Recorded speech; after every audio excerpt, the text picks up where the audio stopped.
Hello everyone, my name is Akash and I am your वैदिक guide. सो आज हम बात करेंगे गुरु कौन है, गुरु क्या है, गुरु की क्या इम्पोर्टेंस है and in absence of a Guru versus जब एक गुरु आपकी लाइफ में होता है तो उसके क्या चेंजेस होते हैं, क्या डिफरेंसेस होते हैं, आपकी जो स्पिरिचुअल जर्नी होती है, स्पिरिचुअल जर्नी में कैसे डिफरेंसेस आ जाते हैं, आपके एक्सपीरियंसेस कैसे होते हैं and lastly how to find a guru. So, as for today's theme, I would like to remember the Guru, the Parabrahma Shakti first. Gurur Brahma, Gurur Vishnu, Gurur Devo Maheshwarai, Gurur Sakshat Parabrahma, Tasmai Shri Guruve Namaha. I bow down before the Almighty Guru Tattva present in the universe. Now, so Guru is somebody who has connected with the divine. उनका already दैविक संपर्क हो चुका है, उनको पता है कि ये संपर्क किया कैसे जाता है। और एक सिंपल उदाहरण लूँ अगर मैं, तो आप ऐसा समझ लो कि आपको किसी दुकान में जाके आपको चेयर टेबल चाहिए और आप चेयर टेबल के लिए आपके पास दो तरीके हैं। या तो आप लकड़ी लेके आओ, लकड़ी काटो, खुद से चेयर टेबल बनाओ और फिर उस चेयर टेबल पे बैठो। उसके अलावा आप दूसरा ऑप्शन ये कर सकते हो कि आप एक दुकान में जाओ, आपको एक रेडीमेड चेयर टेबल मिलेगी और उस चेयर टेबल को आप घर लेके आ जाओ और उस चेयर टेबल को फिर आप यूटिलाइज करना शुरू कर दो। So that is the difference that a guru does. So here and there is no selling. यहाँ पे कुछ मैं किसी को ना बेच रहा हूँ, ना मेरा कोई इंटेंट है किसी को कुछ बेचने का।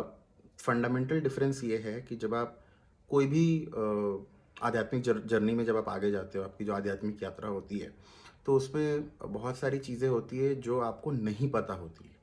आप अनभिज्ञ होते हो कि उसमें कैसे आगे बढ़ा जाए, उसमें अगर ये चीज़ हुआ तो क्या करना चाहिए, उसमें ये चीज़ अगर हुआ तो मुझे क्या नहीं करना चाहिए। तो ऐसी कई सारी चीज़ें हैं जो मैं और आप शायद बेस्ट जज नहीं हो, बट एक जो गुरु हैं उनको पता है कि मेरे शिष्य को अभी इस चीज़ की ज़रूरत होगी, मुझे अभी ये मंत्र देने हैं। तो सबसे पहली चीज़ तो ये है कि मंत्र सिद्धि पे अगर मैं बात करूं, तो आपके जो गुरु हैं, तो आप ये समझो, सबसे बेसिक मंत्र भी अगर मैं ले लूँ, ओम नमः शिवाय जो शिव भगवान का पंचाक्षरी मंत्र है, या नारायण का अगर मैं ले लूँ ओम नमो भगवते वासुदेवाय, या कोई भी मंत्र आप ले लो, एक मंत्र को आपका खुद से जाप करना और उसको आपको दीक्षा मिलना, दोनों में ज़मीन आसमान का अंतर होता है। बताता हूँ कैसे। अगर आप खुद से कोई मंत्र को सिद्ध करना चाहते हो, जिसे हम बोलते हैं सिद्ध करना या एक्टिवेट करना, बिकॉज आज हम जिस युग में हैं वो कलयुग है और इस कलयुग में हर मंत्र कीलित है। मैं इस बारे में और आगे इलेबोरेटेड वे में बताऊंगा कि कीलित क्या है, कैसे है, बट आप ये समझ लो कि it has been the potential of that mantra has been locked completely. तो अगर आप उसको अनलॉक करना है, that to up to an extent, तो उसके लिए सबसे पहले आपको जो शास्त्र संवत है, जितने जाप उसमें बोले गए हैं, अब किसी मंत्र का हो सकता है 1 लाख जाप हो, किसी मंत्र का हो सकता है 5 लाख जाप हो, किसी का हो सकता है 10 लाख हो, किसी का हो 15 लाख हो, जो भी जाप दिया हुआ है कलयुग में, उसको आपको पहले 3 से मल्टीप्लाई कर देना है, उतने आपको जाप करने हैं।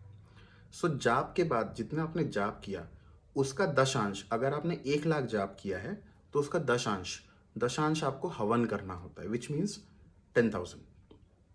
नाउ आपने जो दशांश हवन किया है, उस दशांश हवन का 10% जो होता है वो मार्जन करना होता है।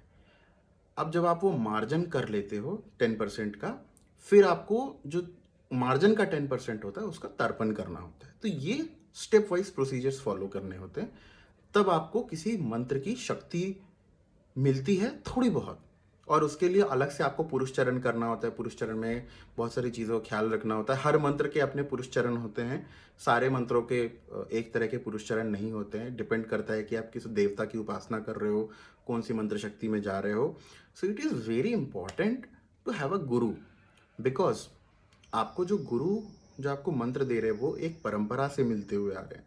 तो जब आपको गुरु दीक्षा मिलती है, जब आपको गुरु मंत्र मिलता है, गुरु पादुका मंत्र मिलता है, या कि कोई भी आपको मंत्र मिलता है, तो उसमें सिर्फ आपको गुरु की शक्ति नहीं मिलती है, उस गुरु और उनके संप्रदाय की जो योगिनी हैं उनका रक्षा मिलता है, वो आपकी रक्षा करती हैं। आपके जो गुरु परंपरा है उसके एक भैरव होते हैं, वो भैरव आपकी रक्षा करते हैं। आपके साथ एक सुरक्षा घेरा आपके बनता है कि आप इस संप्रदाय के हो, इस संप्रदाय से संबंधित जो भी शुभ शक्तियाँ, जो मंगलकारी शक्तियाँ हैं, वो आपको सुरक्षा प्रदान करती हैं। और एक और सबसे इम्पोर्टेंट चीज़, अगर आपने मंत्र सिद्धि कर भी ली बिना किसी गुरु की दीक्षा के, तो उसके बाद क्या होता है कि ये आजकल का एक नया फैड आया हुआ है जिसमें सबको तंत्र बहुत अच्छा लगने लगा है। मंत्र जाप करना सबको बहुत अच्छा लगता है। आप ये समझिए कि आप एक हथियार को, एक लोडेड गन से आप खेल रहे हो, क्योंकि आपको, से फॉर एग्जांपल आपने नरसिंह भगवान का कोई मंत्र जाप किया, अब आपको नरसिंह भगवान का मंत्र आपने एक्टिवेट भी कर दिया without any proper guidance. Now understand this thing that Narasimha bhagwan is a very aggressive form of Vishnu. Now what will happen is you'll have certain sort of experiences. आपको कुछ ऐसे experiences होंगे जो आपको समझ में ही नहीं आएगा कि ये पॉजिटिव है या नेगेटिव है। अगर पॉजिटिव है तो मेरे लिए नेक्स्ट स्टेप क्या है, अगर नेगेटिव है तो मेरे लिए नेक्स्ट स्टेप क्या है, what should I do to pacify. So that is why it is very important for everybody who wants to do any sort of mantra sadhana, get involved into tantra vidya, to have a initiation. बिना initiation के इसमें please मत जाइए, ये बहुत ही risky हो जाता है। आपको इतना ओपनली कोई नहीं बोलेगा, बट बिना गुरु के आप इन सब चीज़ों में वेंचर मत कीजिए। भक्ति अपनी जगह है, लेकिन ये मंत्र सिद्धि, मंत्र शक्ति, तंत्र साधना, जो हमारा दक्षिणाचार पंथ है या वामाचार है, वामाचार तो और डेंजरस है, ठीक है, उसमें तो मतलब आपका हल्का सा भी स्कोप ऑफ एरर नहीं रहता है। दक्षिणाचार में तो फिर भी आप सौम्य शक्तियों की उपासना करते हो, कई बारी तो there is a scope of improvement. वामाचार में तो वो भी नहीं है। Now coming back to the point कि how to find a guru. So एक गुरु से आपका संपर्क सिर्फ और सिर्फ एक शक्ति करा सकती है, और वो है महागणपति। महागणपति के अलावा इस पूरे संसार में आपको अपने गुरु से कोई नहीं मिलवा सकता। अगर आपको अपने गुरु से मिलना है तो सबसे पहले आपको गणपति की उपासना करनी ही होगी, ये आप मान के चलिए, क्योंकि प्रोसीजर भी यही कहता है कि आपको पहले गणपति की साधना करनी है, फिर आपको गुरु की साधना करनी है, फिर गायत्री की साधना करनी है, फिर आप जो इष्ट देवता चाहते हो उनकी साधना कर सकते हो। क्योंकि गायत्री माँ जो है हमारी वेद माता है, उनकी साधना अगर आप नहीं कर रहे हो और उसके बिना अगर आप करना चाह रहे हो तो मंत्र सिद्धि मिलेगी, लेकिन उसकी पोटेंसी कम होती है। सो इट इज़ वेरी इंपॉर्टेंट कि अगर आपको पूरी पूरी पोटेंसी चाहिए मंत्र की, तो आपको ये प्रोसीजर फॉलो करना होगा।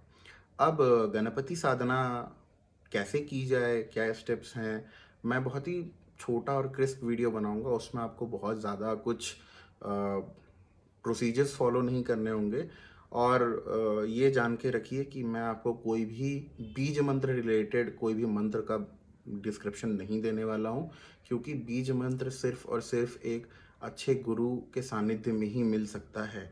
मैं ऑथोराइज नहीं हूँ, ना मेरे गुरु ने मुझे ऑथोराइज किया है, तो मैं ये सारी चीज़ें आपसे रिवील नहीं कर सकता हूँ। मैं आपसे नॉर्मल जो बीज जो संपुट होते हैं, संपुट रहित या बीज मंत्र से जो आपके बीजाक्षर जो होते हैं, उनके अलावा वाले जो भी मंत्र होंगे वो मैं आप सबसे शेयर करूँगा, जो कि आप अपने डे टू डे लाइफ में, आप जो नित्य पूजा जिसको हम बोलते हैं, नित्य पूजा में आप यूज़ कर सकते हो उसको। सो इसी के साथ स्टे ट्यून्ड गाइस। नेक्स्ट मैं आप लोग को बताऊंगा कि गणपति साधना कैसे करें। बेसिक स्टेप रहेंगे, बहुत ही छोटे स्टेप्स, वो आपको इवेंचुअली सूनर और लेटर आपको अपने गुरु तक पहुंचा देंगे। हो सकता है आपको ऐसा लगे कि 1 साल हो गया अभी तक कुछ नहीं हुआ है, but it's gonna take its own time. आपको ऐसा नहीं है कि आपका इमीडिएटली होने वाला है, समय लगेगा, बट आप ये मान के चलो कि आप अगर ये करते हो तो आप एक स्टेप ले चुके हो, आगे प्रकृति का काम करना है। Thank you, thanks, that's all.